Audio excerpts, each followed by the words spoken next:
of the company. So it may require we do it for free initially, let them see why this is important, and we'll actually be able to create roles for ourselves. But the problem is also, sometimes somebody said, you're maybe struggling financially, you're trying to do this and this and this. Yeah, I see the challenge in that, but sometimes it may require offering services for free for someone to actually appreciate what you do. Knowledge and research as a drug. Let's get a couple of voices, if that's okay, from the audience.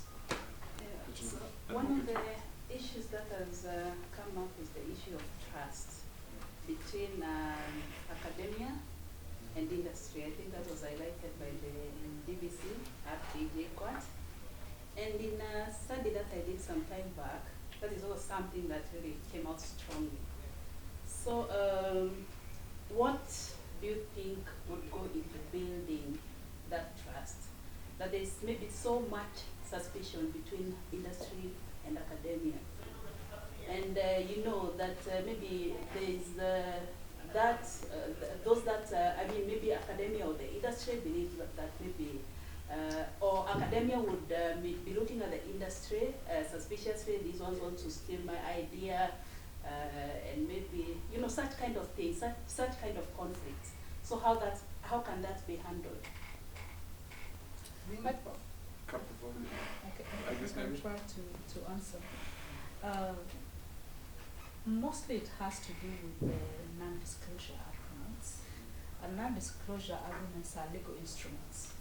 So even when you're doing research, there's some institutions that you have to sign non-disclosure agreements. Even to the level, I know like the last semester we had our undergraduates who are looking at some data, real data, trying to build some models for some companies. They've had to sign the non-disclosure agreements, and for the academia to understand the role of that non-disclosure agreement. You'll find, especially like in the software industry, if you allow me to use an example, whereby maybe I am mind goes, pitches an idea, and thinks or feels they're the only one pitching that idea, then will come out and say, you've taken my idea. So I think it is the issue of knowing that sometimes you're not the only one thinking about a solution to a problem.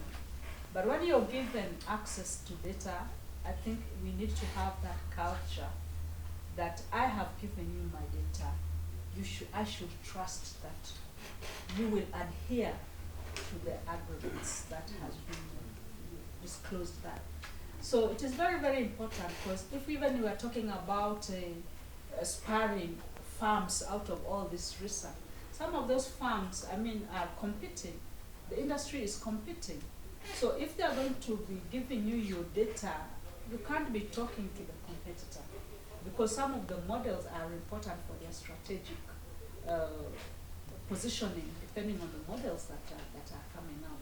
So we need to be, as Kenyans, people who can trust each other. And I think, I don't know where I would fall on Hofstede's classification of our culture. Are we really, do we trust each other? When I tell you my word, do I keep my word? There are those cultures when somebody tells you something, you don't need anything written, because it's a culture where that trust is.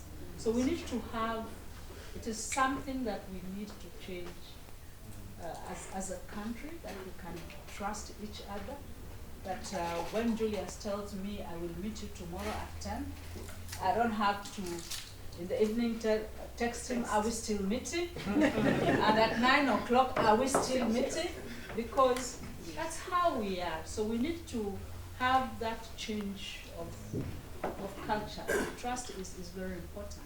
And the other thing I think is also the fact that when we share data, especially like to build models and all that, that data is in the computers. And I think also a lot of people don't know how to secure some of their information. So they don't know up to what value should we give you. What is it that you really want to do with the data?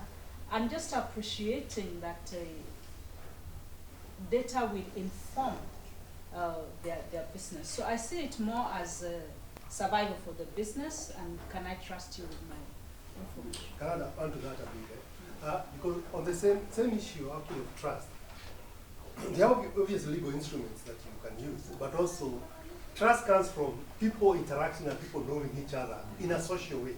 Because once I know in a different way, then we develop a different way of trusting each other. And some of the most successful triple helix model of clusters have come from what you call is a consensus space. You have to create that space where people meet. As much as we interact professionally, as you are tries to do, there's also a way of people to interact in each other ways in terms of social ways. People to know each other, people to meet.